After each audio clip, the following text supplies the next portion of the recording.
So now we are doing quadratic once more. So quadratic के अंदर हमारे पास अब जो पार्ट है जो हम बात करने चाहेंगे, so now we will be talking about roots. अब हम रूट्स की बात करेंगे. हमारे पास यहाँ पे रूट्स होते हैं. So whenever there is a wording of roots, so that means we are talking about x intercept. जब भी एक्स इंटरसेप्ट हमारे दिमागों में आएगा तो हमें पता होगा कि यहाँ पे हमारे पास वाई की जो वैल्यू होती है वो हमारे पास क्या होती है, जीरो होती है. मैं यहाँ पे पॉइंट्स मार्क करके दिखा रहा हूँ ताकि आप लोगों को पता हो कि यहाँ पे क्या सिनेरियो हो रहा है. This particular point and this particular point basically notes कि ये हमारे हैं एक्स इंटरसेप्ट, राइट. ये एक इंपॉर्टेंट बात है. दूसरी इंपॉर्टेंट बात, when it comes to roots, तो हमारे पास एक कॉन्सेप्ट ये था कि हम रूट्स निकालते थे by using a quadratic formula. तो मैं यहाँ पे लिख रहा हूँ माइनस बी प्लस माइनस, और पूरा फार्मूला मैं यहाँ पे लिख देता हूँ. So there was b square minus 4ac और फिर ये डिवाइड होता था 2a के साथ. ये एक इंपॉर्टेंट बात थी.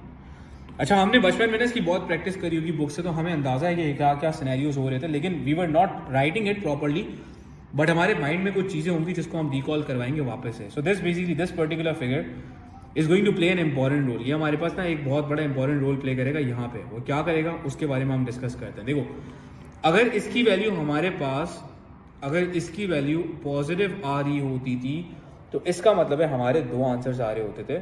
सो मैं यहाँ पे लिखूंगा टू वैल्यूज, राइट. अगर इसकी वैल्यू हमारे पास जीरो आ रही होती थी तो we were getting only one value.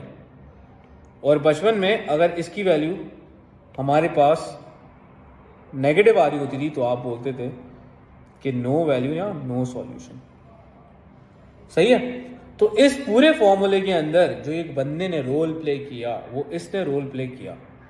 So now b square minus 4ac is going to be important for us, और वो हमारे पास रोल प्ले करे. उसी की वजह से चीजें मूव हो रही हैं. तो बेसिकली इसका हम नाम रख देते हैं कि इस चीज को हम बोलते हैं b square minus 4ac is basically called as discriminant,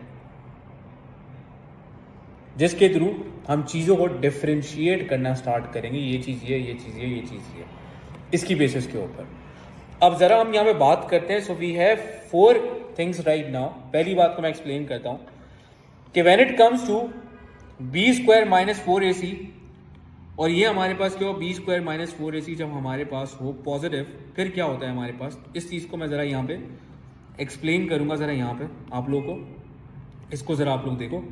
when ever be square minus 4ac is positive, so that means कि हमारा जो कर्व है ये इंटरसेक्ट कर रहा है दो पॉइंट्स के ऊपर. अभी आपने देखा कि अगर हमारे पास पॉजिटिव वैल्यू आ रही है तो we were getting two value, दो आंसर्स आ रहे हैं. इसका मतलब है हमारे पास दो एक्स इंटरसेप्ट आ रहे हैं. तो हमारा जो कर्व है वो एक्स एक्सिस के साथ दो पॉइंट्स के ऊपर इंटरसेक्ट कर रहा है, तब जाके ये यूज होगा. अब एग्जामिनर यहाँ पे जो वर्डिंग यूज करेगा वो डायरेक्ट तो नहीं बोलेगा ना, वो आपसे वर्डिंग यूज करेगा. वो आपको बोलेगा टू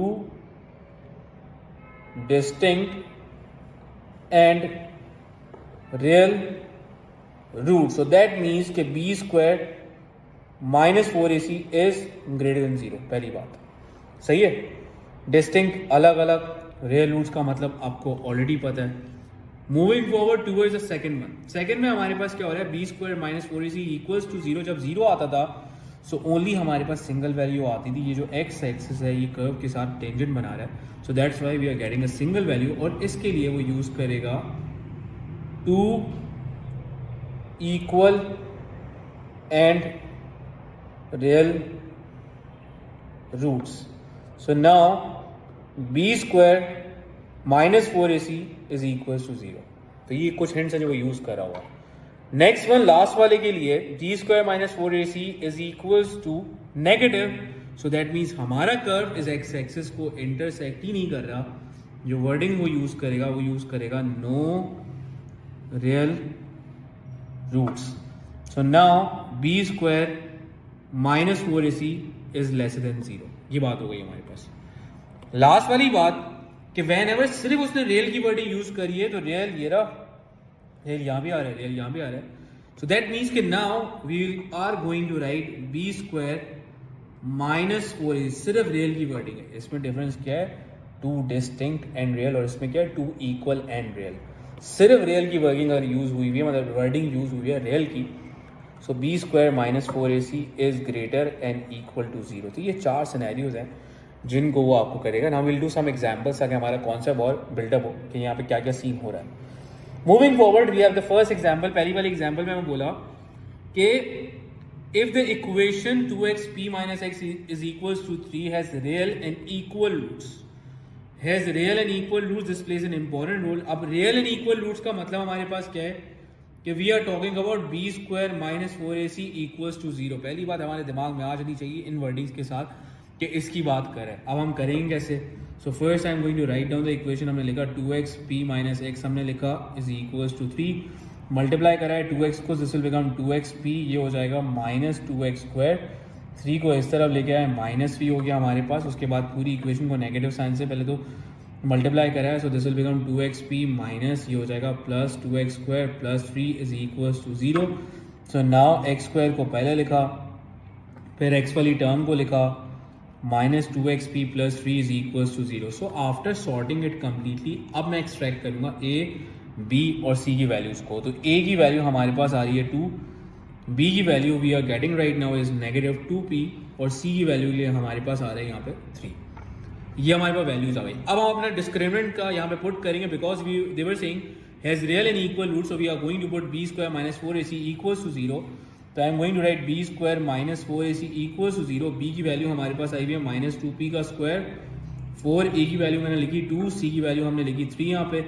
ये पूरा हमने सॉल्व करा, this will become 4p square और ये हो जाएगा 4 मल्टीप्लाई बाय 2, ये होता है आपके पास 8 and 8 multiply by 3 that is going to become 24 is equals to 0. Now I am going to simplify 4p square is equals to 24, ये हो जाएगा और सिंप्लीफाई हुआ p square is equals to 24 divide by 4. तो फाइनली p स्क्वायर ये हमारे पास equal आ जाएगा आपके पास 6 के. सिंप्लीफाई होने के बाद 6 आता है, उसके बाद we will introduce square root on each side. तो हमारे पास यहाँ पे p की वैल्यूज़ आ जाएंगी आपके पास और p की आपके पास एक प्लस माइनस स्क्वायर रूट ये वैल्यू आएंगी. आप अपना कैलकुलेटर यूज़ करते हुए यहाँ पे ये वैल्यूज़ आराम से अगर निकाल सकते हो कि आपके पास यहाँ पे क्या वैल्यूज़ आ रही हैं. And that is very easy. आप यहाँ पे कैलकुलेटर निकाल के फिर उसको 3 सिग्निफिकेंट फिगर्स के अंदर वैल्यूज़ में आंसर दे देना. So moving forward towards another example.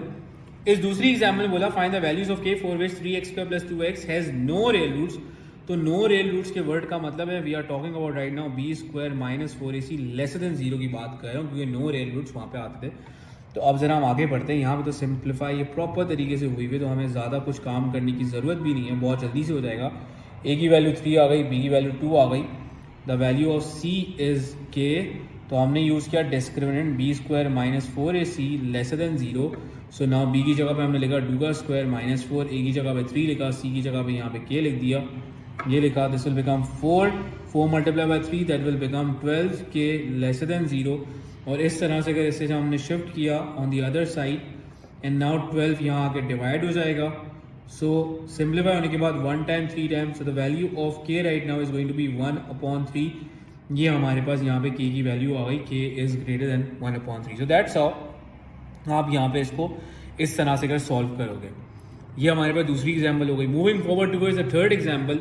Find the values of k for which kx square plus 2k plus 3x plus k has 2 distinct roots. 2 distinct roots की मतलब वो ये होता है कि 2 डिस्टिंक्ट रूट्स की बात करें तो b square minus 4ac is greater than 0.